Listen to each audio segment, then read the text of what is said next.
Good morning students. My name is Meenu Naruka from Rajasthan TT college. मैं BSc first year को algae, lichen and bryophyta जो कि हमारा third paper है, उसमें जो आज मैं टॉपिक पढ़ाने जा रही हूँ वो टॉपिक है vegetative reproduction in algae part 2।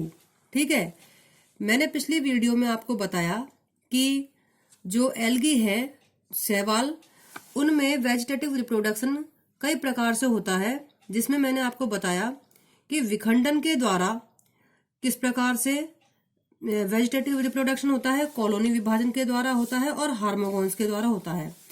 आज हम पढ़ेंगे कि वेजिटेटिव रिप्रोडक्शन और किस किस प्रकार से हो सकता है।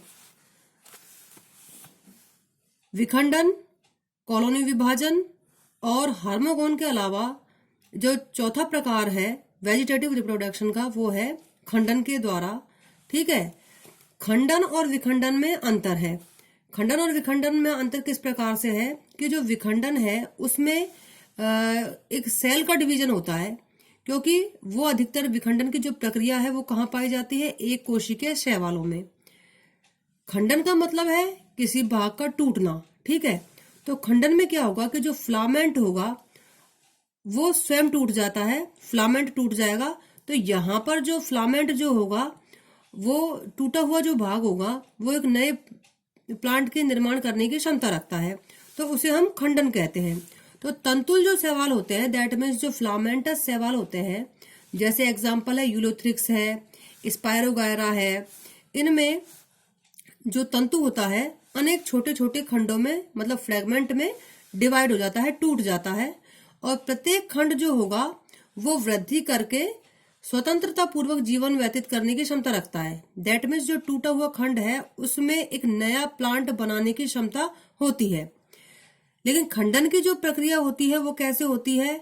खंडन की जो प्रक्रिया होती है या तो वो मैकेनिकल प्रेशर के कारण होती है, जैसे फिलामेंट पर कोई यांत्रिक दबाव पड़ता है तब फिलामेंट टूट जाता है, इस कारण से खंडन की प्रक्रिया होती है, या फिर किसी अंतर्वेशी कोशिका के नष्ट हो जाने से भी खंडन की प्रक्रिया होती है। अंतर्वेशी कोशिका का मतलब जैसे कोई भी फिलामेंट है उसके बीच में कोई कोशिका पाई जाती है और यदि वो नष्ट हो जाती है उससे भी खंडन के प्रक्रिया होती है। ठीक है, इसके अलावा आम्ल आसन भुजाएं जो होती है, आसन कोशिकाएं जो होती हैं, दैट मीन्स जो आमने सामने की जो सेल जो होंगी, फिलामेंटस में हम जानते हैं जैसे इस तरीके से सेल होती हैं, तो आमने सामने की जो सेल होंगी, कोशिकाएं होंगी, उन पर अगर स्फीत दाब बढ़ता है तो जिसके कारण भी वेजिटेटिव रिप्रोडक्शन की क्रिया जो होगी वो खंडन के कारण हो सकती है।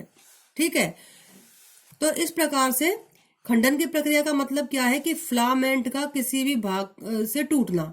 ठीक है, जबकि विखंडन क्या है, उसमें सेल डिवीजन होता है और एक कोशिकीय शैवालों में पाई जाती है। दूसरा, सेल डिवीजन की जब क्रिया होती है तो उसमें क्या होगा कि मध्य में एक खांच उत्पन्न होती है और वो परिधि की ओर बढ़ेगी, तो उससे क्या होगा, कोशिका दो भागों में डिवाइड हो जाती है, तो उसे तो कहा गया है विखंडन, और खंडन मतलब फिलामेंट का टूटना। ठीक है, तो इस प्रकार से वेजिटेटिव रिप्रोडक्शन की क्रिया होती है। इसके अलावा दूसरा और तरीका है वो है हार्मोस्पोर या हार्मोसिस्ट के द्वारा वेजिटेटिव रिप्रोडक्शन। दैट मीन्स शैवालों में हार्मोसिस्ट के द्वारा, या जिसे कि हम हार्मोस्पोर भी कहते हैं, उसके द्वारा वेजिटेटिव रिप्रोडक्शन किस प्रकार से होता है। कुछ शैवाल ऐसे होते हैं, कुछ शैवालों के अंतस्थ सिरों पर हार्मोसिस्ट का निर्माण हो जाता है। ठीक है, हार्मोसिस्ट और हेट्रोसिस्ट में अंतर है, क्योंकि हेट्रोसिस्ट का जो निर्माण है वो अधिकतर कहाँ होगा, अंतर्वेशी कोशिकाओं में। ठीक है, जबकि हम यहाँ पर किसकी बात कर रहे हैं, हार्मोसिस्ट। हार्मोसिस्ट मतलब जो फिलामेंट होगा उसकी जो शीरस्थ कोशिका कह लो या फिर इसको अंतस्थ कोशिका कह लो, उसके जो सिरे होंगे, ठीक है, वो फूल जाते हैं और अपने चारों ओर एक मोटी भित्ति का निर्माण कर लेते हैं, जैसे थिक वॉल का निर्माण कर लेते हैं। और अब हम इसे क्या कहेंगे, हार्मोस्पोर भी कह सकते हैं और हार्मोसिस्ट भी कह सकते हैं। अब यह हार्मोसिस्ट जो होगी, यह प्लांट से अलग होकर एक नए प्लांट का निर्माण कर लेती है। ठीक है, जैसे कि वेस्टेलिया में जो कि एक एल्गी है, उसमें हार्मोसिस्ट के द्वारा वेजिटेटिव रिप्रोडक्शन होता है। अब हम इस डायग्राम में देखेंगे कि वेस्टिएला जो है, एक जो कि एल्गी है, इसमें हार्मोसिस्ट का निर्माण दिखाया गया है।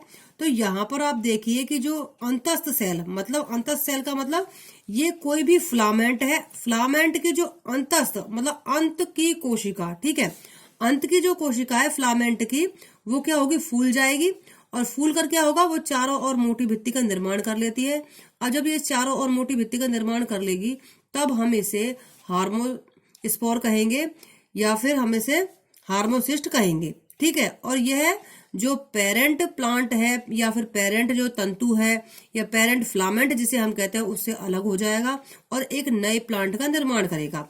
अब जैसे ये हार्मोसिस्ट है, इसका निर्माण कहाँ हुआ, अंतस्थ कोशिका मतलब टर्मिनल सेल के फूलने से, जबकि हेटेरोसिस्ट का निर्माण कहाँ होता है, अंतर्वेशी कोशिका, दैट मीन्स इंटरकैलरी जो सेल होती है।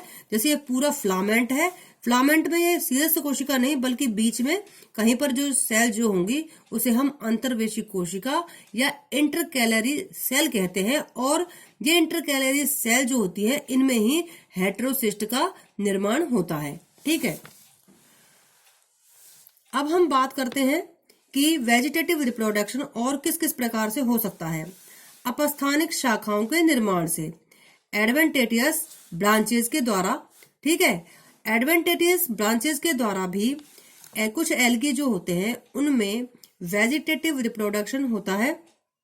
इसमें क्या होगा कि जो थैलस होता है उसमें कुछ शाखाएं निर्मित होती हैं, ठीक है। जैसे कोई भी प्लांट है, कोई एल्गी है और उसका जो थैलस है उसमें शाखाएं बन जाती है, ब्रांच उत्पन्न हो जाती हैं। और ये जो ब्रांच जो होंगी, ये जो पेरेंट जो प्लांट होगा उससे अलग हो जाएंगी और एक नए प्लांट का निर्माण करती हैं। जैसे एग्जाम्पल डेक्टियोटा और फ्यूकस में। अब हम इस डायग्राम में हम देख सकते हैं कि डेक्टियोटा में अपस्थानिक शाखाएं, जिन्हें कि हम एडवेंटेटियस ब्रांचेस कहते हैं, उसके द्वारा वेजिटेटिव रिप्रोडक्शन होता है। डायग्राम में हम देख सकते हैं कि जो डेक्टियोटा है उसका जो थैलस है, ठीक है, उसके थैलस में कुछ कुछ स्थान पर इस प्रकार से अपस्थानिक शाखाएं निकल आती हैं। अब ये अपस्थानिक शाखाएं, ये जो पेरेंट प्लांट है या पेरेंट थैलस है उससे अलग हो जाता है और ये शाखाएं एक नया प्लांट बनाने की क्षमता रखती हैं, ठीक है। तो इस प्रकार ये वाली जो शाखा होगी, इससे एक नया प्लांट का निर्माण होगा। तो इस प्रकार से अपस्थानिक शाखाओं के द्वारा शैवालों में वेजिटेटिव रिप्रोडक्शन होता है। इसके अलावा हम बात करेंगे कंद के द्वारा, दैट मीन्स जो शैवाल हैं उनमें कंद के द्वारा भी वेजिटेटिव रिप्रोडक्शन होता है। कंद किसको कहते हैं, ट्यूबर को, मतलब ट्यूबर लाइक स्ट्रक्चर, ठीक है। तो कुछ शैवाल, इसका एग्जाम्पल जो है कारा है। तो इसमें क्या होगा, कुछ शैवाल ऐसे होते हैं जैसे कि जो कारा है उसमें मूलाभास और भूमिगत पर्व संधियां। हम जानते हैं कि जो एल्गी होते हैं उनमें जड़ नहीं होती है, तना नहीं होता है और पत्ती नहीं होती है। यहाँ पर मूलाभास की अगर हम बात करते हैं तो ये रूट लाइक स्ट्रक्चर हम इसको कह सकते हैं। तो जो कारा है उसके जो मूलाभास जो होते हैं उनमें, और भूमिगत पर्व संधियां, क्योंकि हम जानते हैं जब तना जो होगा तभी उसमें पर्व तथा पर्व संधियां पाई जाती हैं, दैट मीन्स नोड और इंटरनोड पाई जाती है। तो इसमें केवल एक एग्जाम्पल कारा का है। जो कारा है उसमें जो नोड होती हैं और जो राइजोइड्स होते हैं उनमें क्या होगा कि कुछ भोज्य पदार्थ संचित हो जाते हैं, जैसे कि स्टार्च है। और जब भोज्य पदार्थ उसमें संचित हो जाते हैं, इकट्ठा हो जाते हैं, तो वो ट्यूबर लाइक स्ट्रक्चर का निर्माण कर लेते हैं। और ये ट्यूबर लाइक स्ट्रक्चर जो होती है, ये पेरेंट जो प्लांट होता है उससे अलग हो जाएंगी और एक नए प्लांट का निर्माण करेंगी। तो इस प्रकार से कंद के द्वारा भी जो एल्गी है उनमें वेजिटेटिव रिप्रोडक्शन होता है, जिसमें सबसे अच्छा एग्जाम्पल कारा का ही है। इसके अलावा क्लेडोफोरा। अब हम इस डायग्राम में देख सकते हैं कि जो कारा है, तो कारा में जो राइजोइड्स होते हैं तो उनमें क्या होगा कि भोज्य पदार्थ संचित हो जाएंगे और इस प्रकार से ट्यूबर लाइक स्ट्रक्चर बन जाती हैं। या फिर जो भूमिगत पर्व संधियां होती हैं उनमें भी अगर भोज्य पदार्थ संचित हो जाता है तो ट्यूबर लाइक स्ट्रक्चर बनाते हैं, जिसे कि हम कंद भी कहते हैं। अब ये जो कंद है ये पेरेंट प्लांट से अलग हो जाएगा और एक नए प्लांट का निर्माण करेगा। तो इस प्रकार से भी वेजिटेटिव रिप्रोडक्शन होता है। इसके बाद हम बात करते हैं कि मुकुलन के द्वारा, that means by budding, vegetative reproduction algae में किस प्रकार से होता है। कुछ शैवाल ऐसे होते हैं जिनमें मात्र जो पौधा होता है उसके थैलस में एक पुटिका का निर्माण होता है। जैसे आप इस डायग्राम में देख सकते हो, प्रोटोसाइफोन इसका एग्जाम्पल है। तो इसमें क्या होगा, जो पेरेंट प्लांट है, पेरेंट प्लांट का जो थैलस है उसमें एक वेसिकल का निर्माण होगा, जिसे कि मैं पुटिका कह रही हूँ, पुटिका का निर्माण हो जाएगा। अब इस पुटिका से एक आउट ग्रोथ विकसित होगी, जिसे हम कह सकते हैं, उभार भी कह सकते हैं, आउट ग्रोथ भी कह सकते हैं। तो उसमें एक उभार का निर्माण होगा, आउट ग्रोथ का निर्माण होगा।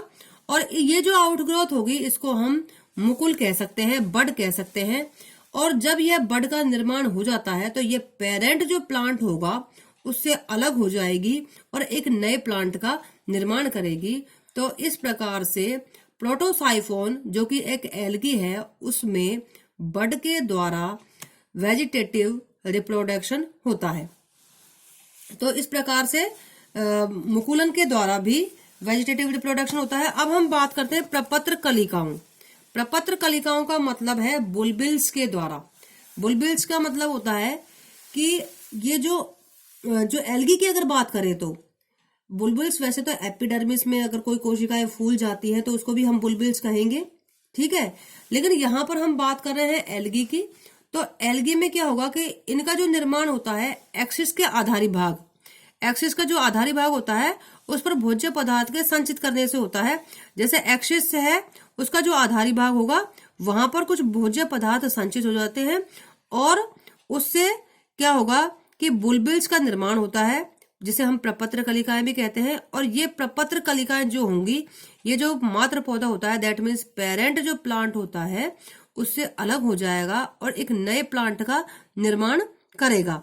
इस डायग्राम में हम देख सकते हैं, कारा इसका एग्जाम्पल है कि कारा है उसका जो एक्सिस जो होता है उसके आधारी भाग में मतलब भोज्य पदार्थ एकत्रित हो जाता है और इसे हम प्रपत्र कलिका कहेंगे या फिर बुलबिल कहेंगे। और ये जो बुलबिल होंगी ये मात्र पौधे से अलग हो जाएंगी और एक नए प्लांट का निर्माण करेंगी। और इस प्रकार से वेजिटेटिव रिप्रोडक्शन शैवाल में होगा। तो आज हमने पढ़ा कि शैवालों में वेजिटेटिव रिप्रोडक्शन की जो क्रिया है वो किस किस प्रकार से हो सकती है। आज के लिए बस इतना ही, आगे हम कल पढ़ेंगे। Thank you.